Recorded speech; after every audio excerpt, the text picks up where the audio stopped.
The rain had been falling since morning, turning the narrow streets of Jatir into streams of dirty water that reflected the bright colors of the bazaar lights. The smell of roasted meat, wet fur, and strange alien spices filled the air. Traders shouted their offers from under their awnings, voices overlapping in a noisy symphony.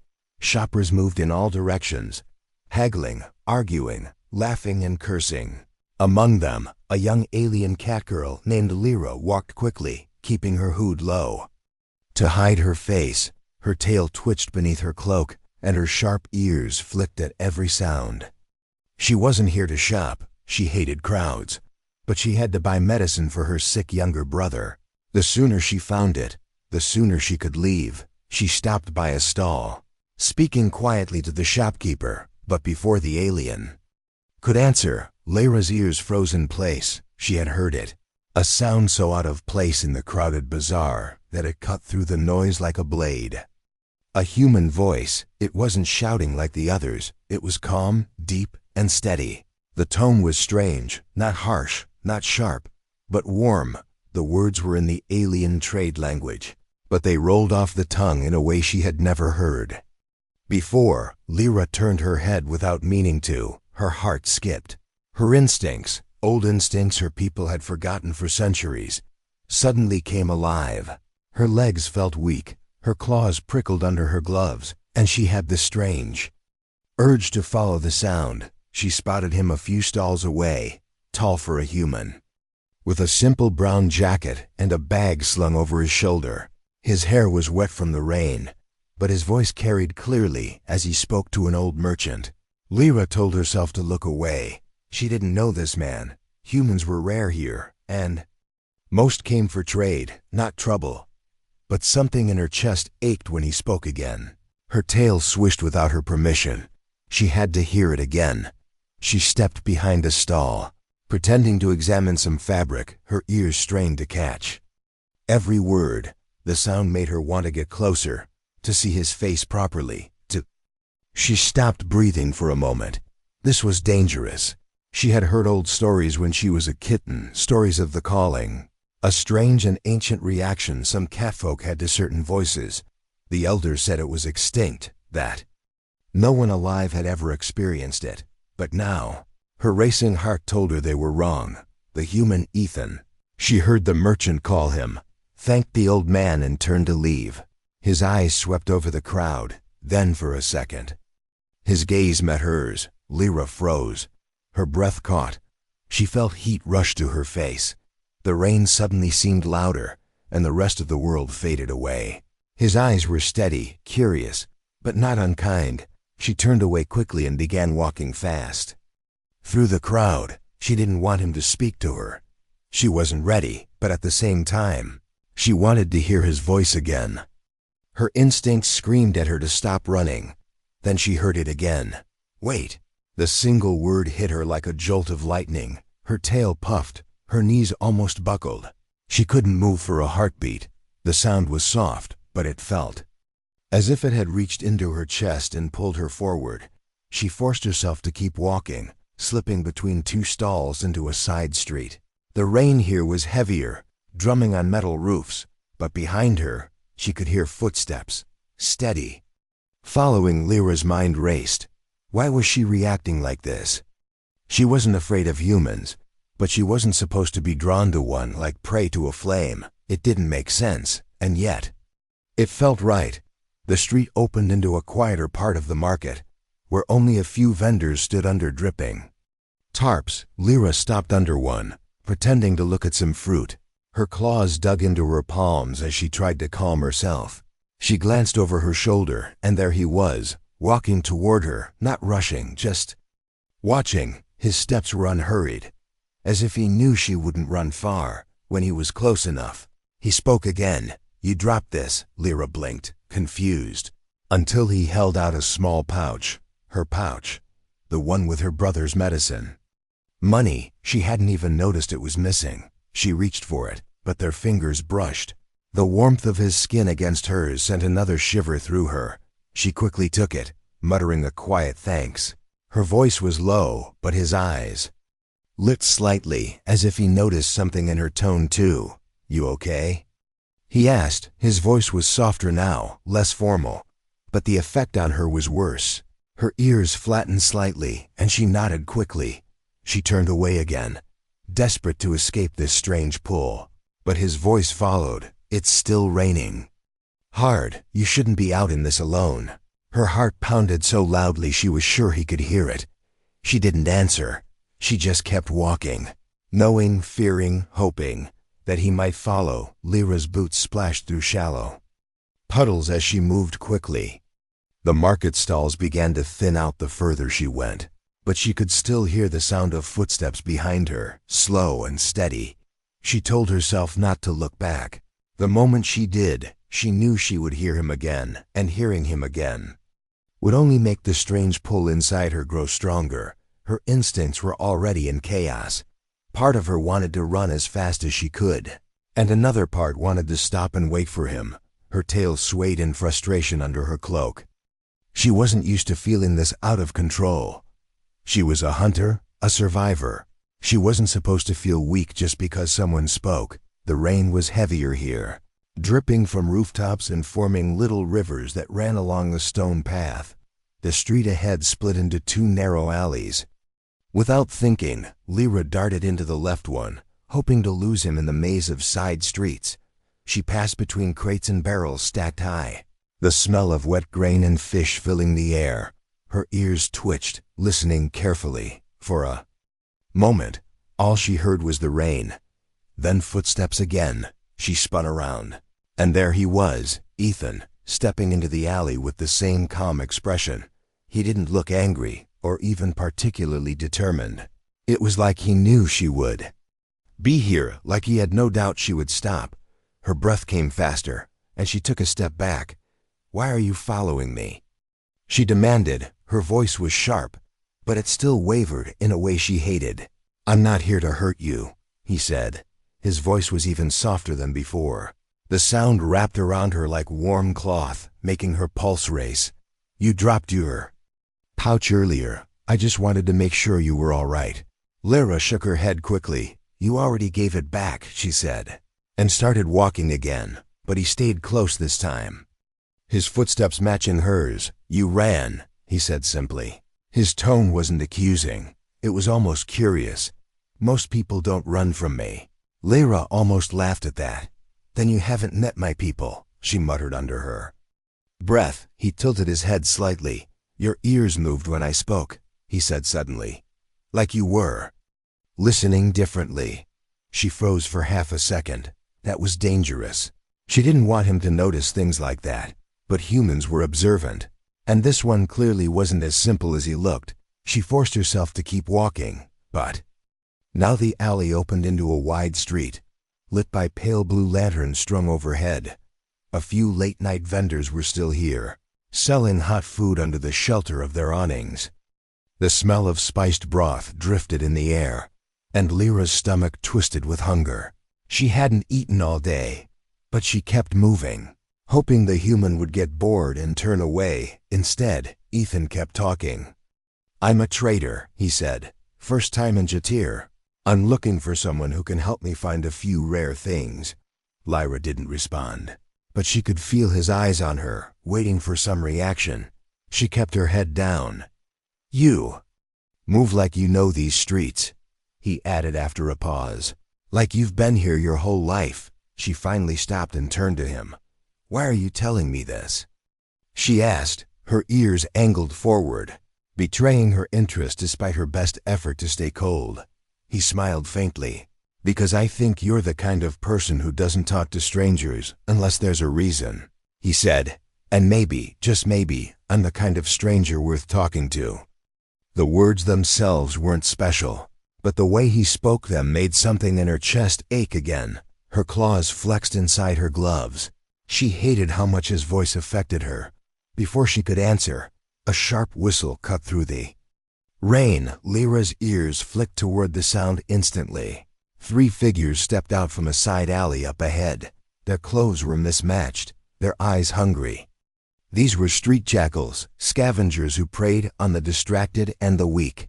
Ethan didn't move, But Lyra saw his posture change, just slightly. His eyes sharpened, scanning them the way a fighter might study an opponent. One of the jackals grinned, showing sharp teeth. "Nice jacket, human," he said.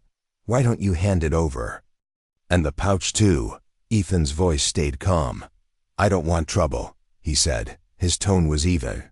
But Lyra could tell he was measuring them carefully. The jackal stepped closer, his boots splashing in the puddles. "You already found it," he said, jerking his chin at Lyra. "Trouble." Something cold slid down Lyra's spine. She didn't know these jackals, but she knew their kind.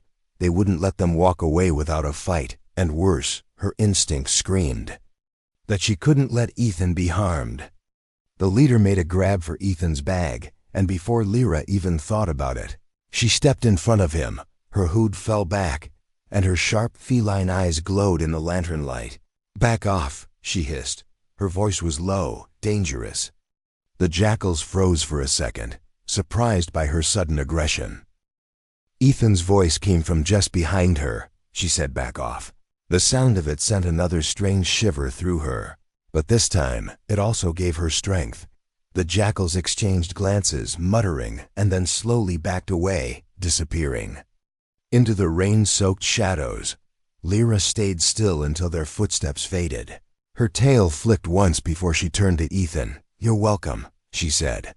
Though her voice was still shaky, he looked at her for a long moment, then smiled slightly. "You didn't have to do that," he said, "but I'm glad you did." She pulled her hood back up and started walking again. But this time, she didn't tell him to stop following, and maybe, deep down, she didn't want him to. The rain eased to a light drizzle as Lyra led the way into a quieter part of the city. The streets here were narrow and dimly lit, with tall buildings leaning close together. The noise of the bazaar was far behind them now. Only the sound of dripping water and distant voices remained. Ethan walked a few steps behind her, not rushing, not pressing her with questions. Lyra could feel his presence without turning, his steady footsteps, his calm breathing, and most of all, the strange way her chest felt lighter when he was near. She hated this feeling. It was dangerous, unpredictable. But every time he spoke, the pull inside her grew stronger. Finally, she stopped in a shadowed alley, turning to face him. Her hood dripped water onto her shoulders, her sharp golden eyes meeting his. "You need to stop following me," she said firmly. "Whatever you think you're doing, it's not going to work." Ethan tilted his head slightly, his gaze steady. "I'm not trying to make anything work," he said. "I just want to understand why you ran from me." Lyra's ears twitched at the sound of his voice again. She looked away quickly, trying to hide the effect it had on her. "You wouldn't understand," she muttered. "Try me," he said softly. Her claws flexed inside her gloves. She could tell him the truth about the calling, about the strange instinct that had gripped her the moment she heard him. But the last thing she needed was a human knowing that his voice had power over her. She took a step back, but he didn't move forward. He just waited. His patience made her uneasy. After a long pause, she said, "My people used to have something we called the calling." Her voice was low, almost a whisper. It was rare, even long ago, a bond formed through sound, through a voice. "It's not supposed to exist anymore." Ethan's brows furrowed. "And you think that's what's happening now?" Lyra's tail twitched sharply. "I don't think I know," she said. "The moment you spoke, I felt it, and I've been trying to fight it ever since." Ethan didn't laugh. He didn't tell her she was imagining things. Instead, he looked at her with a thoughtful expression. "If it's so dangerous, why are you telling me?" Her ears flattened. "Because you should know what you're doing to me," she said, "so you can stay away." He studied her for a long moment before speaking again. "What happens if I don't?" Lyra's breath caught. She hadn't expected that question. "You don't want to know," she replied quickly before he could answer. A sudden noise broke the moment. Heavy footsteps and muffled voices coming from the far end of the alley. Lyra's ears swiveled toward the sound. She caught the scent a moment later, damp leather, Cheap alcohol and metal. She recognized it instantly. Trouble. Ethan's eyes narrowed. Friends of yours? Not even close, she said. She grabbed his wrist without thinking, pulling him into the deeper shadows between two buildings. His skin was warm under her grip, and she let go quickly. The footsteps drew closer. Two large aliens in dark coats passed by, scanning the street like they were looking for someone. Lyra held her breath until they were gone. Ethan glanced at her. Who are they after? She hesitated, then said, Me. Why? He asked immediately. Lyra didn't answer. Instead, she stepped out of the shadows. Come on, she said. It's not safe here. They moved quickly through the narrow back streets, avoiding the main roads. Ethan followed without complaint, but Lyra could feel his curiosity building. Finally, they reached a small courtyard surrounded by crumbling walls. It was quiet, almost forgotten by the rest of the city. A single lantern flickered near a wooden door. This is far enough, she said, turning to face him again. You should go back to the bazaar. Forget you saw me. Ethan shook his head. Slightly. Not until you tell me why people are after you. Her ears flattened again. You ask too many questions, she said, and you don't know what you're getting into. Maybe not, he said, but I know that you didn't have to warn me. You didn't have to protect me earlier, but you did. She opened her mouth to argue, but his voice, calm, steady, certain, wrapped around her again. Her pulse jumped, and she took a small step back. You don't understand, she said, her voice quieter now. When you speak, I can't think straight. I can't decide things the way I should. Ethan's eyes softened. Then maybe I should be careful with my words, he said, almost like a promise. The moment hung between them, charged with something neither could name. Lyra wanted to tell him to leave again, but before she could, a sudden loud clatter echoed from the other side of the courtyard. They both turned sharply. A shadow moved near the broken wall, then another. Lyra's claws slid out instantly. We're not alone, she whispered. Ethan's hand went to his belt, pulling out a small concealed blade. His movements were quick and precise. Not like a traitor's at all, Lyra noticed. The figures stepped into the lantern light. 3 of them, all armed, their eyes locked on Lyra. Found you, one of them said with a smirk. Lyra took a step forward, ready to fight, but then she heard Ethan's voice behind her, low and steady. Stay behind me. The words sent that strange electric shiver through her again. But this time it didn't weaken her. It made her stronger. She didn't know why, but she trusted him. As the attackers closed in, the bond between them, whatever it was, began to feel less like a burden and more like a weapon waiting to be used. The courtyard fell silent for a heartbeat. The only sounds were the soft hiss of rain against stone and the slow, deliberate steps of the 3 armed figures moving closer. Their shadows stretched long in the flickering lantern light. Lyra's claws were fully extended now, sharp and ready, her ears angled forward, her tail flicking slowly behind her. The air smelled of metal, sweat, and danger. Ethan stood in front of her, his shoulders squared. His blade caught the weak light. His stance was relaxed but ready, and Lyra noticed something strange. He didn't move like a merchant at all.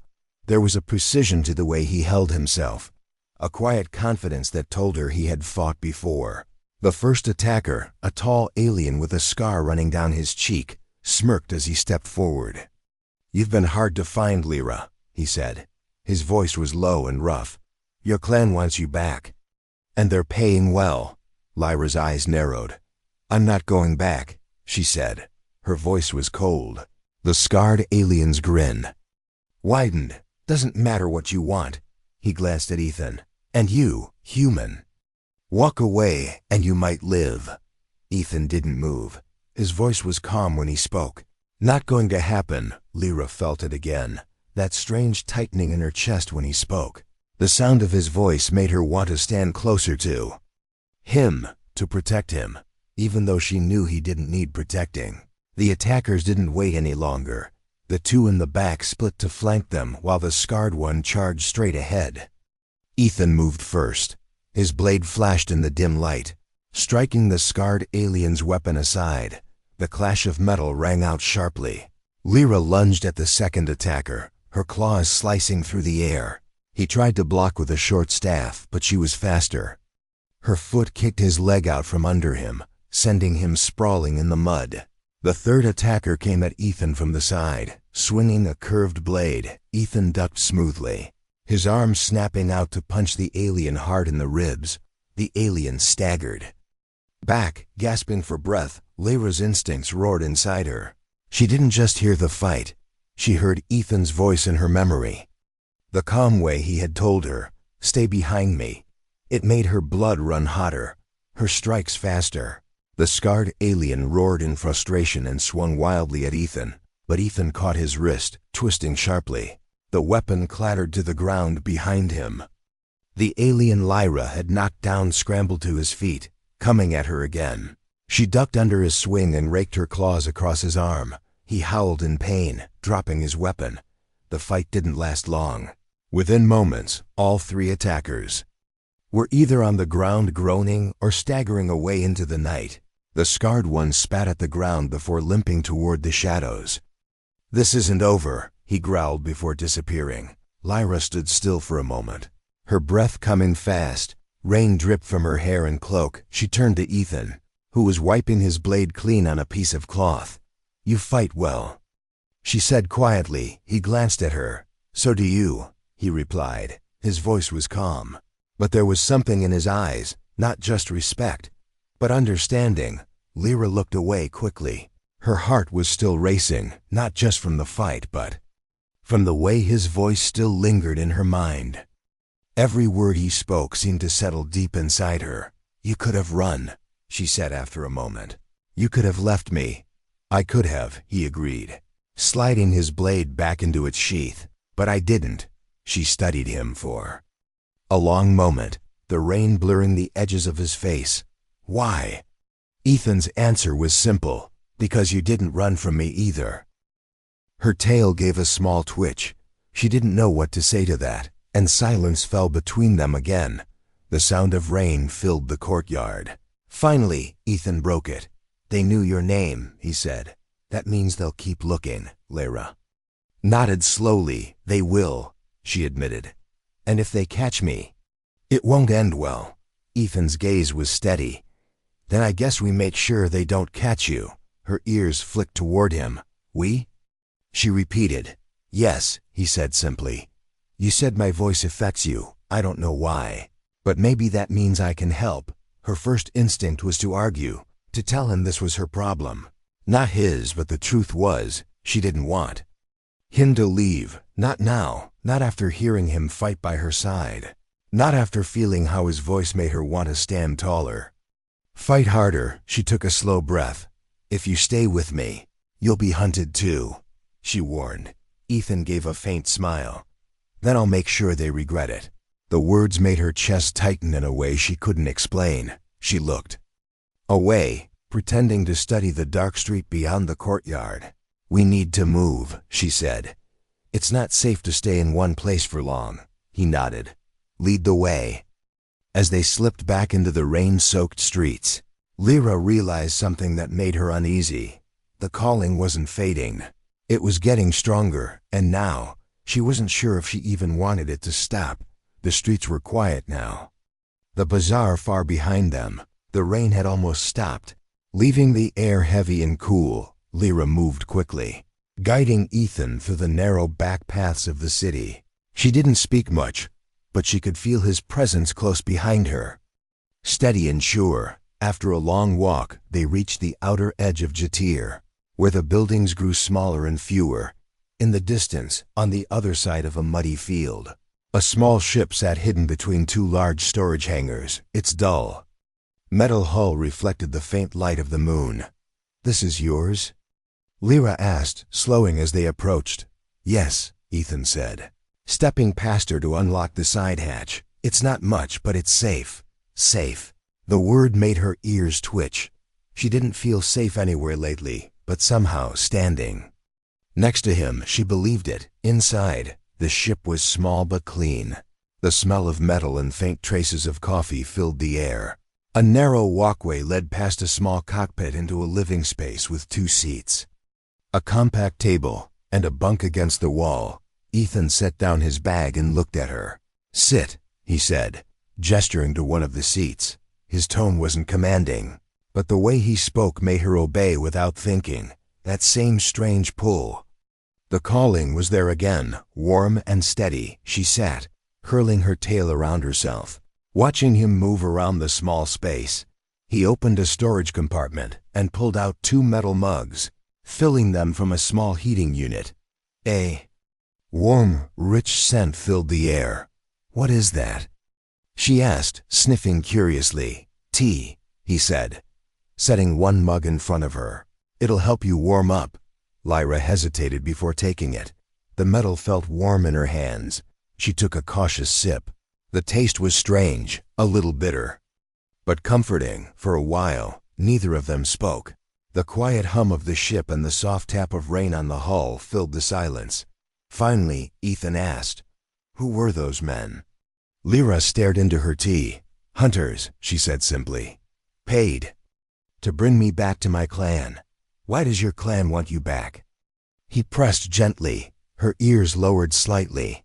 "Because they think the calling is dangerous," she admitted. "They think I'm a threat. To them, to our laws, maybe even to myself." Ethan leaned against the wall, his arms crossed. "And you think they're wrong?" She looked up at him, meeting his eyes. "I don't know," she said honestly.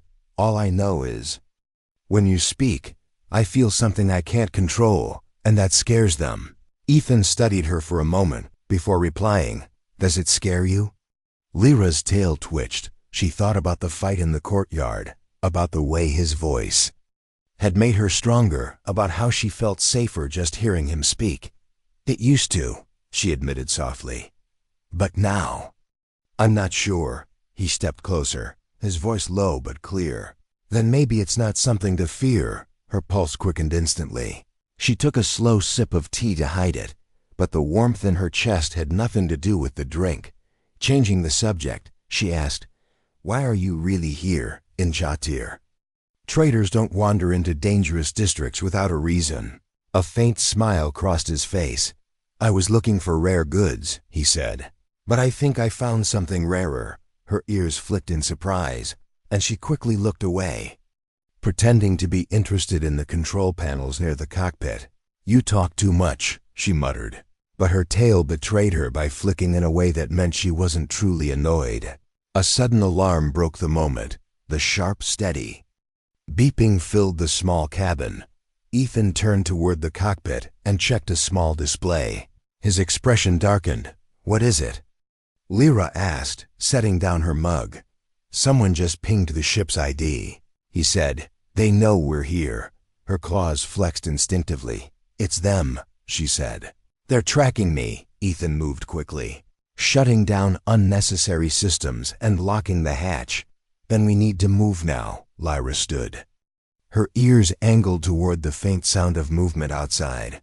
Her sharp hearing picked up footsteps, more than one set, approaching fast.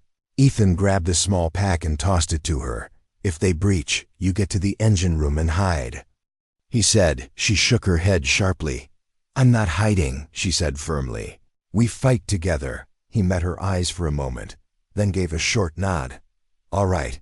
The steps outside grew louder, shadows moving past the small window. Lyra's heart raced, but not from fear alone. It was the same strange energy from before, the way his voice, his presence, seemed to anchor her. There was a loud thud on the hull, followed by another. Someone was trying to force the hatch open. Ethan's voice was steady. "Stay close to me," he said. The words made her claws tighten on the pack straps. She nodded silently, ready for whatever came through that door.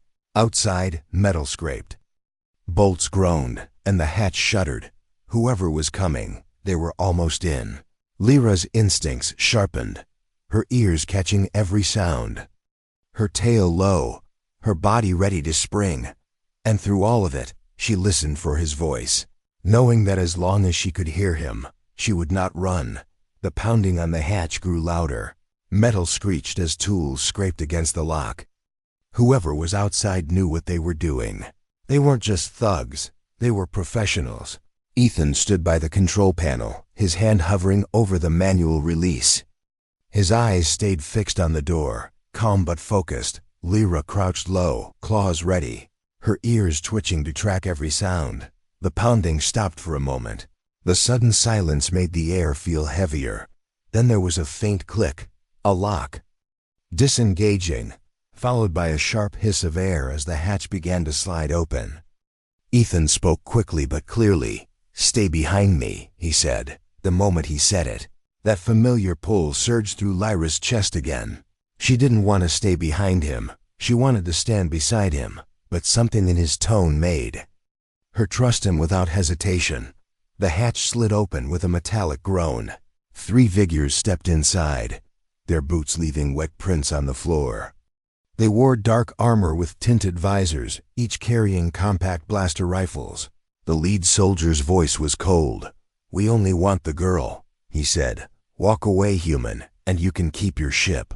Ethan didn't move. "Not happening," he said calmly. The leader raised his rifle, but Ethan moved faster. His hand shot to his belt, pulling out a flash emitter. A sudden burst of light filled the small cabin, making the soldiers stagger back with startled curses. Lyra didn't waste the opening. She lunged forward, her claws slashing at the nearest soldier's arm. The weapon clattered to the floor. She kicked it away before he could grab it again. Ethan tackled the second soldier, knocking him hard against the wall. His movements were sharp and controlled, the kind of precision Lyra had only seen in trained fighters. He twisted the soldier's wrist, forcing him to drop his blaster. The leader recovered quickly, swinging the butt of his rifle toward Lyra. She ducked under the blow and struck upward, her claws grazing his armor and finding the softer joint near the neck. He grunted in pain and stumbled back. "Ethan, more outside," she warned, her ears picking up the faint thud of boots on the hull. He glanced toward the cockpit. "We can't win in here," he said.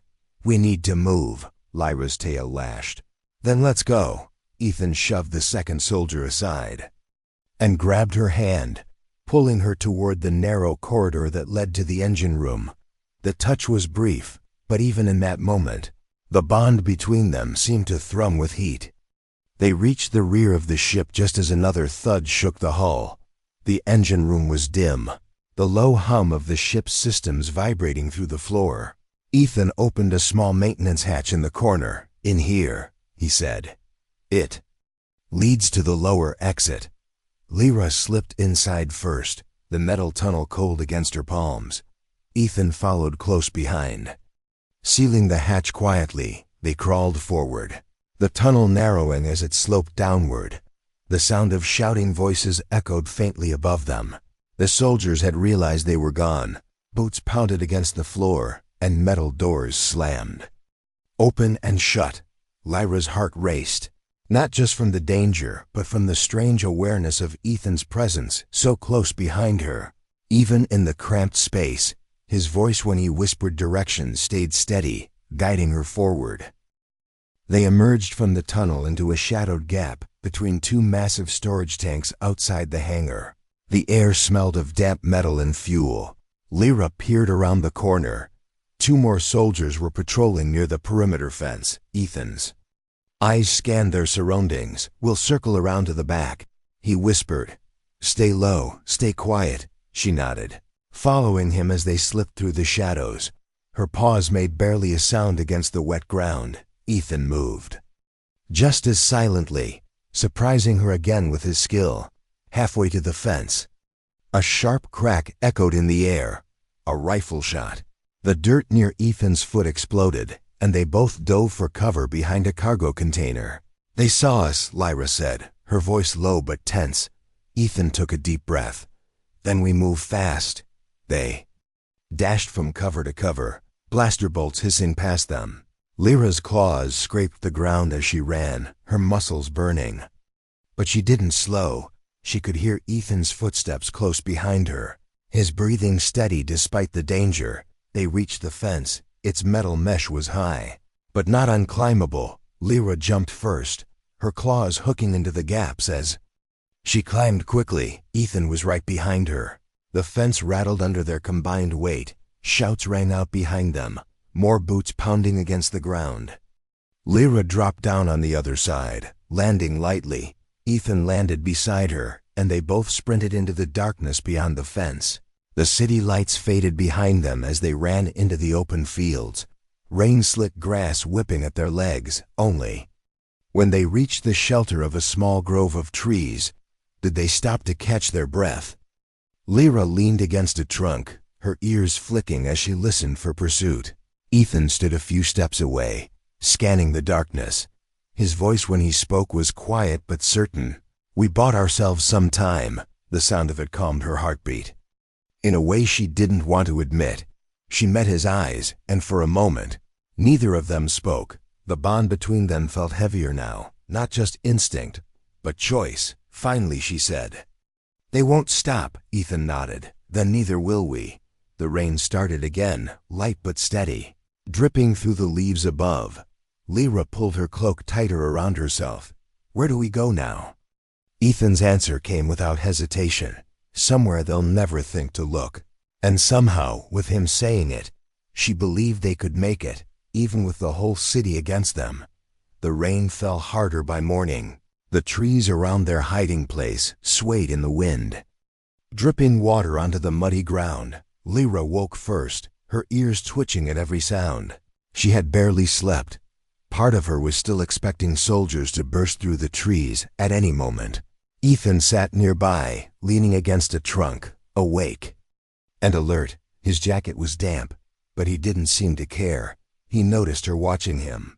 "We need to move soon," he said quietly. Lyra nodded. "They'll still be looking for us," she said, pulling her hood up, "especially now." They set off through the wet undergrowth, heading toward the rocky hills beyond the fields. The plan was simple: get far enough from the city to make tracking them difficult. From there, they could decide where to go next. But halfway across the open ground, Lyra stopped. Her ears turned sharply toward the wind. A low, deep hum vibrated through the air. Growing louder, Ethan heard it too. He looked up, scanning the sky. A sleek, black transport ship appeared above the hills. Descending slowly, its engines roared. As it came closer, Lyra's stomach sank. "That's not the soldiers from last night," she said, her voice tight. "That's my clan." The ship landed ahead of them, blocking their path. The hatch opened, and a group of armored catfolk stepped out. Their movements were disciplined, precise, not street hunters. These were elite warriors. At their head was a tall, imposing female with dark stripes across her face. Her eyes were sharp and cold. She carried no weapon in her hands, but the authority in her stance was enough. Lyra's tail lowered, her voice barely above a whisper.